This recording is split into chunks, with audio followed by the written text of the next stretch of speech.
Here in Mansfield, where the Landa is situated, we're a folding carton manufacturer that specializes in consumer retail packaging. We serve mid-tier CPGs, and what we want to do is to enable them to be able to go to market quicker, more effective.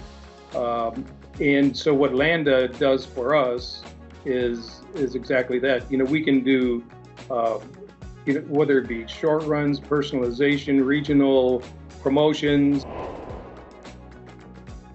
As we think about our competitive landscape, we're excited that Landa and the format size is going to allow us to be more cost effective and competitive than we have been in the past. So, customers are willing to pay for value. It's hard not to get excited about what this can do for us both competitively and as an industry.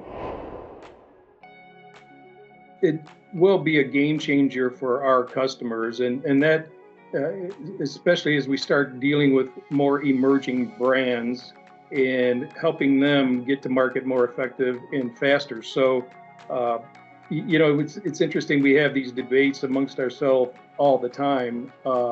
What does the future look like for us? Will it be nothing but Landa's moving forward, and will that ultimately be the business model that we employ, or will we still have both offset presses and digital presses?